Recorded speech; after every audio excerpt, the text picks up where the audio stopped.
Hello kids. आज हम fertilisation में प्रिवेंशन ऑफ पॉलीस्पर्मी की बात करेंगे कि पॉलीस्पर्मी को हम कैसे रोकें। यहाँ पर आप जैसे डायग्राम में देख सकते हैं, इस डायग्राम में आप देख सकते हैं कि बेचारा एक एग है, ठीक है। वो कितना परेशान हो रहा है। आप देखिए कि बहुत सारे स्पर्म्स जो हैं वो अटैच हो गए हैं और एक ही स्पर्म जो होता है, एक ही स्पर्म जो है नॉर्मली एक ही स्पर्म जो होगा वो न्यूक्लियस के साथ फ्यूज करेगा।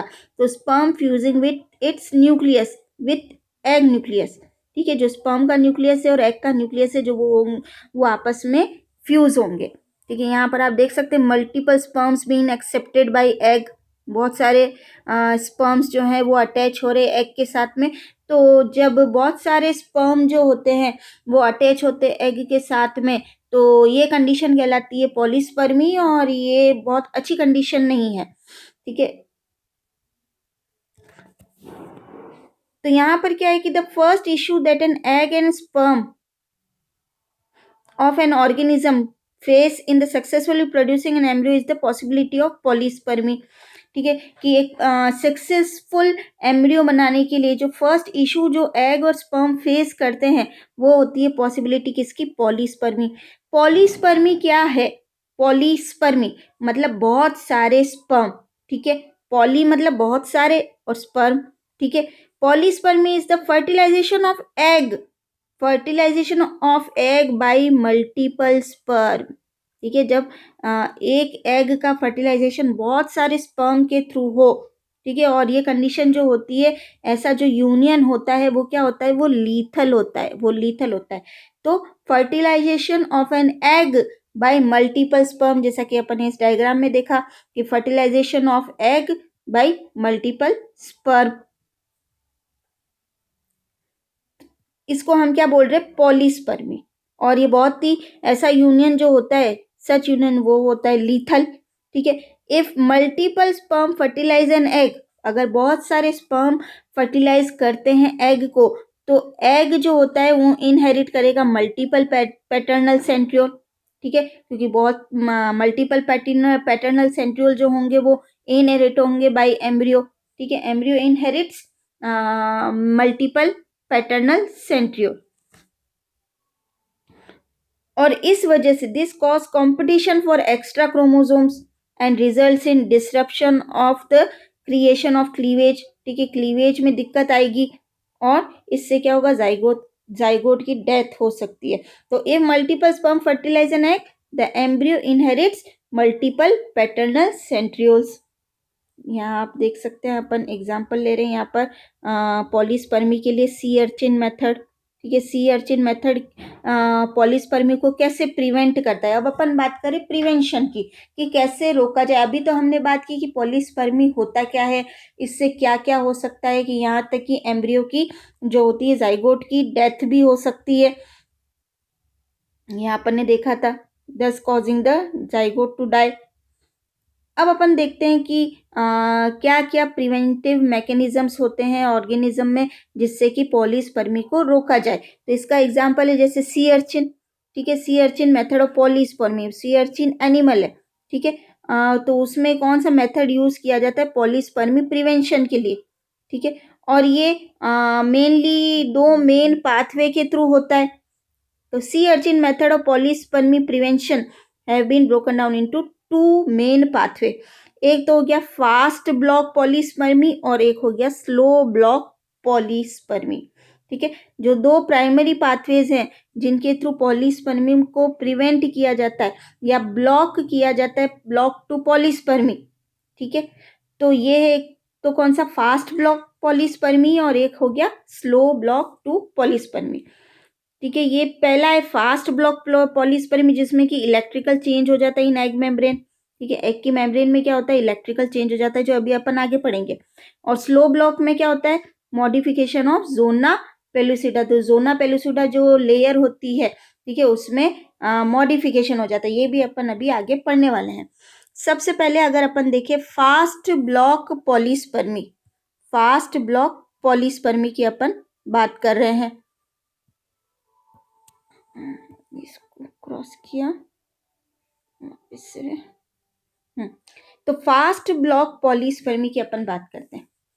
After the sperm receptors come into contact with egg jelly, कि हमने देखा था कि स्पर्म के ऊपर अपन जब कल फर्टिलाइजेशन पढ़ा था तो अपन देखे कि ये फॉर एग्जांपल स्पर्म है, तो स्पर्म के ऊपर क्या होते हैं, रिसेप्टर्स प्रेजेंट होते हैं।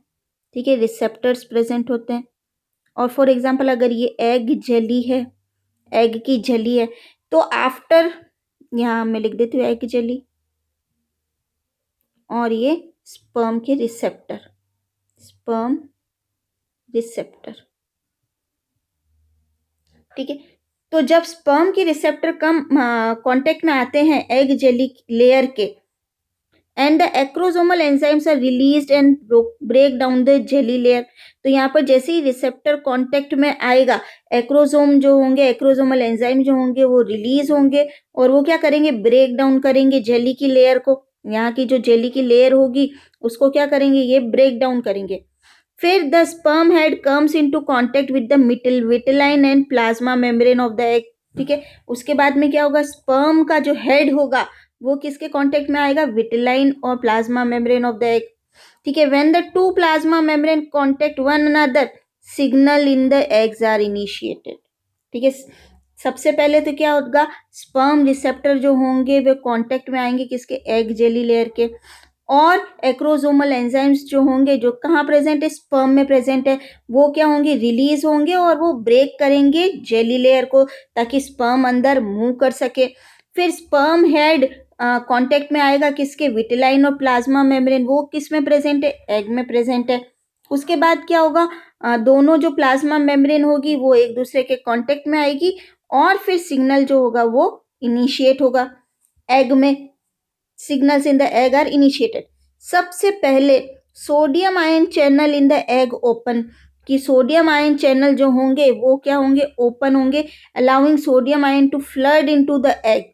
ठीक है, जो सोडियम आयन जो होंगे वो फ्लड होंगे किसमें, एग में, और इससे क्या होगा, सबसे पहला फास्ट ब्लॉक जिसके अपन बोल रहे, depolarization of egg from its normal resting potential of -70 MV। ठीक है, डीपोलराइजेशन होगा of egg. This cause depolarization of the egg from its normal resting potential.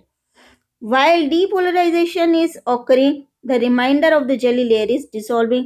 ठीक है, जब डीपोलराइजेशन हो रहा होता है, डीपोलराइजेशन occurring, जो रिमाइंडर जेली जो है, जेली लेयर जो है वो डिसॉल्व हो रही होती है। ठीक है, when the dissolution of the jelly layer and the depolarization of plasma membrane, with the dissolution of the jelly layer and depolarization of the plasma membrane, the first block to preventive fertilization by multiple sperm is put into place. ठीक है, तो ये इनके through जो first block to preventive fertilisation by multi sperm is put into place. These two simple changes, एक तो dissolution of jelly layer और depolarisation of plasma membrane, these two simple changes are part of the first block to polyspermy, और इसको हम क्या बोलते हैं, fast block. ठीक है, with in 1/10 of A second of contact the fast block of polyspermy is initiated. यहाँ आप देख सकते हैं डायग्राम में, यहाँ आप देख सकते हैं कि ये आप देख सकते हैं, ये स्पर्म, यहाँ पर स्पर्म हेड है, ये एक्रोसोम है। जैसे ही यहाँ पर आप देख सकते हैं ये कांटेक्ट में आया है एक्रोसोम, हाइड्रोलाइटिक एंजाइम्स जो रिलीज हुए। ठीक है, और यहाँ पर ये देख सकते हैं कि ये जेली लेयर को डिसॉल्व किया है ना, ये फास्ट ब्लॉक पॉलीस्पर्मी। नेक्स्ट अपन बात कर लेते हैं स्लो ब्लॉक पॉलीस्पर्मी की। Slow block, while the first fast block is relatively simple. ठीक है, पहला जो फास्ट ब्लॉक होता है वो रिलेटिवली सिंपल होता है और बहुत जल्दी होता है, एंड हैपन्स क्विकली, अभी अपन ने देखा था। The second block to polyspermy, the slow block, ठीक है, जो स्लो ब्लॉक है वो take place 10 to 60 seconds after the initial penetration of egg's plasma membrane by the sperm. ठीक है, जो स्लो ब्लॉक होता है वो होता है करीब 10 से 60 सेकेंड बाद में, after the initial penetration of egg's plasma membrane by the sperm, जब स्पर्म जो है एग की प्लाज्मा मेम्ब्रेन को पेनिट्रेट कर लेता है। ठीक है। तो second block to polyspermy, the slow block takes place 10 to 60 seconds after the initial penetration of the egg's plasma membrane by the sperm. In this pathway the physical layout of the membrane changes. इसमें physical layout membrane की जो होती है वो change होती है.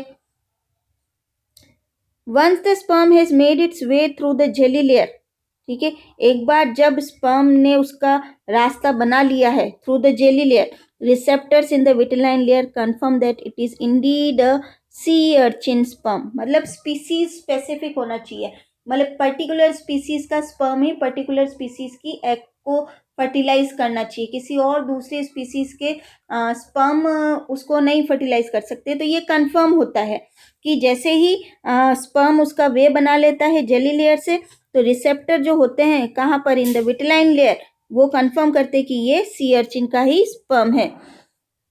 As fertilisation happens entirely externally in sea urchin, क्योंकि external fertilisation है सी अर्चिन में, this step is to confirm that another organism sperm is not fertilising the sea urchin egg. अभी बताया कि पर्टिकुलर स्पीसीज का sperm particular species के egg को fertilise करना चाहिए.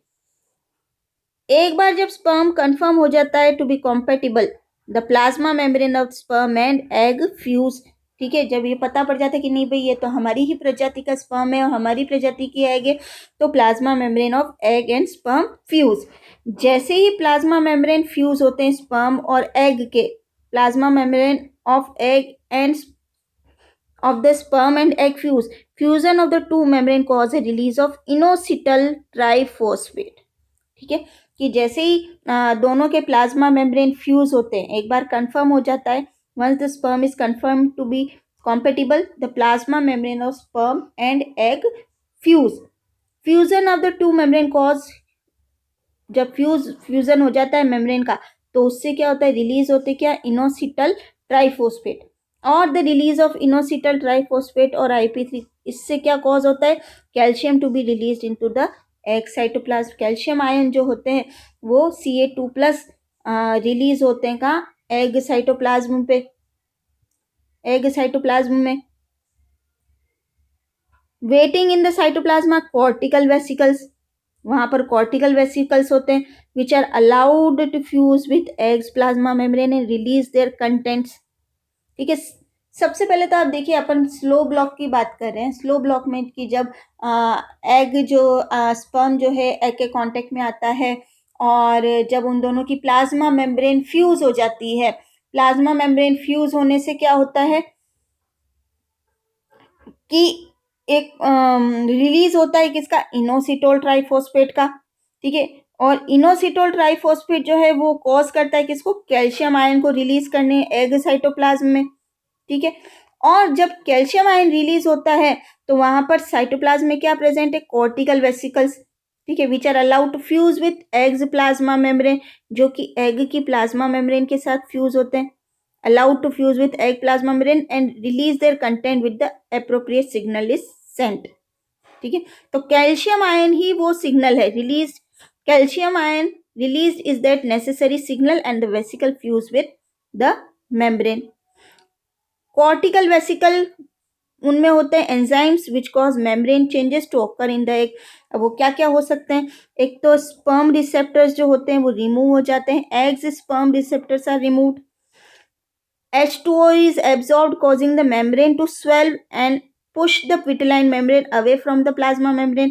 Vitelline membrane जो होती है वो push हो जाती है away from the plasma membrane और vitelline membrane hardens. vitelline membrane जो है वो harden हो जाती है. यहाँ आप अगर अपन देखें इस तरफ, ठीक है, अपन स्लो ब्लॉक की बात करें, यहाँ पर आप देख सकते हैं, हाँ ये आप देख सकते हैं, ये पेरीविटिलाइन स्पेस यहाँ आपको दिख रही है और यहाँ पर आपको ये कॉर्टिकल ग्रेन्यूल मेम्ब्रेन दिख रही है और ये कॉर्टिकल रिएक्शन दिख रहा है, ये आपको दिख रही है फर्टिलाइजेशन एनवलप. ठीक है, और यहाँ आपको विटिलाइन मेम्ब्रेन, ये रही विटिलाइन लेयर और प्लाज्मा मेम्ब्रेन एग की, ये फ्यूज्ड है, ये तो फ्यूज्ड वाली है, प्लाज्मा मेम्ब्रेन एग की, स्पर्म प्लाज्मा मेम्ब्रेन, ये एग प्लाज्मा मेम्ब्रेन, ये आप देख सकते हैं ये एग प्लाज्मा मेम्ब्रेन. ठीक है, यहाँ पर आप देखिए ये एग प्लाज्मा मेम्ब्रेन है, ये विटिलाइन लेयर है, तो यहाँ आप देख सकते हैं कैसी दूरी आ गई है यहाँ पर. ठीक है, ये प्लाज्मा मेम्ब्रेन और आपकी ये एनवेलप में दूरी आ गई है। ठीक है, और विटिलाइन मेम्ब्रेन जो होती है वो क्या होती है, हार्डेंस हो जाती है। तो H2O is absorbed causing the membrane to swell and push the vitelline membrane away from the plasma membrane, और विटिलाइन मेम्ब्रेन जो होगी वो हार्ड हो जाएगी। ठीक है, तो ये क्या है, स्लो ब्लॉक ऑफ पॉलीस्पर्मी है। यहाँ पर ने देखा था ये स्लो ब्लॉक पॉलीस्पर्मी। अब आपको दिखाते कॉर्टिकल ग्रेन्यूल्स। यहाँ आप देख सकते हैं ये कॉर्टिकल ग्रेन्यूल्स जो रेड में दिख रहे हैं आपको। ठीक है, यहाँ पर आप देख सकते हैं ये फर्टिलाइजेशन के दौरान, ठीक है, कॉर्टिकल रिएक्शंस होते हैं। यहाँ पर आप देख सकते हैं इस डायग्राम में। ठीक है, स्पर्म जो है वो अप्रोच कर रहा है ए में, अगर आप देखें यहाँ पर आप देखिए स्पर्म जो है वो अप्रोच कर रहा है एग को। बी में आप देख सकते कि बी स्पर्म पेनिट्रेट कर रहा है जोना, जिसको ग्रीन से बताया गया है, जोना को पेनिट्रेट कर दिया है। सी में आप देखें contact with egg stimulates local exocytosis of cortical granules. ठीक है, ये local exocytosis of cortical granules, ये अंदर कॉर्टिकल ग्रेन्यूल्स एक्सोसाइटोसिस बता रहा है। डी में आप देख सकते हैं adjacent cortical granules in 3 dimensions exocytose their contents which begin to change the zona। ठीक है, नाउ सीन इन ब्लू, यहाँ पर आप देख सकते हैं ये ब्लू में चेंज हो रहा है। Continued exocytosis of zona modification continues until all cortical granules are gone, यहाँ आप देख सकते हैं। And block the polyspermy is complete, यहाँ पर block is complete, sperm can't bind to और पेनिट्रेट जोना। यहाँ आप देख सकते हैं कैसा कॉर्टिकल रिएक्शन आप देख सकते हैं। ये वाला भी अपन देखते हैं cortical reaction raise the fertilisation envelope. यहाँ आपने देखा ये एग प्लाज्मा मेम्ब्रेन, ये विटिलाइन एनवेलप। ठीक है, और यहाँ पर आप देख सकते हैं कि कैसे ही फर्टिलाइजेशन एनवेलप, और यहाँ पर आप देख सकते हैं मेम्ब्रेन जो है वो गैप आ गया है। ठीक है, तो cortical reaction raise the fertilisation envelope and provide the slow block to polyspermy. ठीक है, slow block to polyspermy.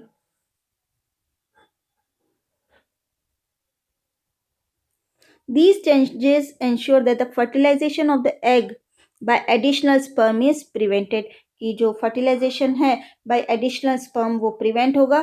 They are part of slow block polyspermy, और slow block is initiated within 10 seconds of the fusion of plasma membrane of the two gametes, अपन बात की थी। ठीक है बच्चों, तो ये कुछ अपन ने आज बात की है फर्टिलाइजेशन में पॉलीस्पर्मी को कैसे प्रिवेंट किया जाए। मोस्टली अपन ने सी अर्चिन में 2 टाइप की मैकेनिज्म देखे जिसके थ्रू की पॉलीस्पर्मी को अपन रोक सकते हैं। एक तो फास्ट ब्लॉक पॉलीस्पर्मी और स्लो ब्लॉक पॉलीस्पर्मी की अपन ने बात की, कॉर्टिकल रिएक्शंस की अपन ने बात की। ठीक है, थैंक यू। आशा है कि आपको टॉपिक समझ में आया होगा। धन्यवाद।